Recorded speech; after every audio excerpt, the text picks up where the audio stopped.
ఇప్పుడు జగన్మోహన్ రెడ్డి గారు కూడా ఇక్కడ ఎమ్మెల్యే, సరే ముఖ్యమంత్రి కాలేదు, కనీసం ఎమ్మెల్యేగా అయితే ఉన్నాడు. ఇక్కడ ఇదే కడప జిల్లాకు సంబంధించిన ఎమ్మెల్యే మాజీ ముఖ్యమంత్రి జగన్మోహన్ రెడ్డి గారు. మరి ఇప్పుడు ఆయనైనా కూడా ఏం చేస్తున్నారో ప్రజలకు సమాధానం చెప్పాలి.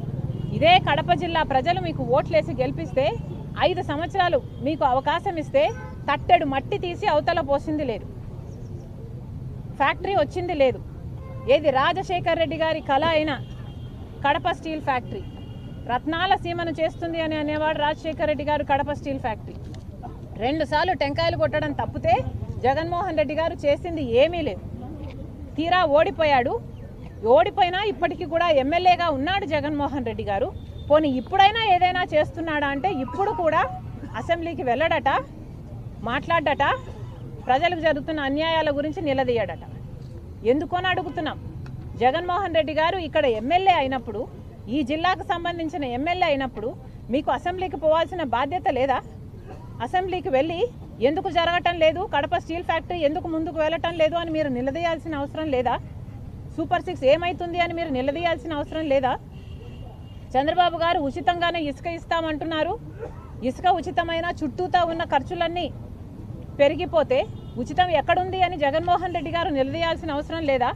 కానీ జగన్మోహన్ రెడ్డి గారు ఎమ్మెల్యేకి అర్థమేమో మెంబర్ ఆఫ్ లెజిస్లేటివ్ అసెంబ్లీ, పేరులో కూడా అర్థం ఉన్నా కూడా ఆయన విజ్ఞత అసెంబ్లీకి వెళ్ళడట.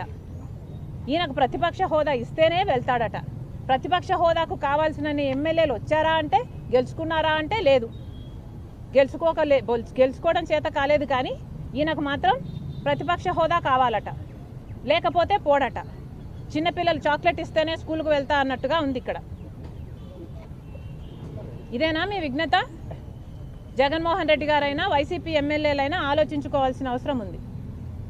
చెప్పాల్సింది ఏమిటంటే ఎంపీ అయినా ఎమ్మెల్యే అయినా అవినాష్ రెడ్డి గారైనా జగన్మోహన్ రెడ్డి గారైనా వీళ్ళకి చిత్తశుద్ధి లేదు అని నిరూపణ అయిపోయింది. వైసీపీ పార్టీ 5 సంవత్సరాల అధికారంలో ఉండి కూడా కడప స్టీల్ ఫ్యాక్టరీ కోసం టెంకాయలు కొట్టడం తప్పితే చేసింది ఏమీ లేదు. అంతకుముందు చంద్రబాబు గారు కూడా ఒకసారి టెంకాయ కొట్టారు, చేసింది ఏమీ లేదు. అందుకనే కాంగ్రెస్ పార్టీ ఈరోజు వార్నింగ్ ఇస్తుంది. కడప స్టీల్ ఫ్యాక్టరీ ఈ ప్రాంతానికి చాలా ముఖ్యమైన ఫ్యాక్టరీ. ఈ ప్రాంత అభివృద్ధి కోసం కడప స్టీల్ ఫ్యాక్టరీ రావాల్సిందే. కాబట్టి కాంగ్రెస్ పార్టీ అల్టిమేటం ఇస్తుంది ఈరోజు ప్రభుత్వానికి. కలెక్టర్ గారికి కూడా ఇదే చెప్పాము. ఈరోజు కాంగ్రెస్ పార్టీ చాలా సీరియస్గా ఉంది కడప స్టీల్ ఫ్యాక్టరీ రావాలి అన్న విషయంలో. కడప స్టీల్ ఫ్యాక్టరీ రావాలి. మీరు స్పందించకపోతే, ప్రభుత్వం తరపు నుంచి మీరు స్పందించకపోతే చంద్రబాబు గారు గమనించుకోవాలి. కాంగ్రెస్ పార్టీ కడప జిల్లాలో ధర్నాలకు దిగుతాం, దీక్షలకు దిగుతాం, రాస్తా రోకోలు చేస్తాం, ఊరూరికి వెళ్తాం, ప్రతి ఊర్లోనూ చెప్తాం. కడప స్టీల్ ఫ్యాక్టరీ గురించి ప్రజలను చైతన్య పరులను చేస్తాం, ఉద్యమిస్తాం. ఆఖరికి నిరాహార దీక్షకు, ఆమరణ నిరాహార దీక్ష కూర్చోడానికి కూడా మేము సిద్ధం.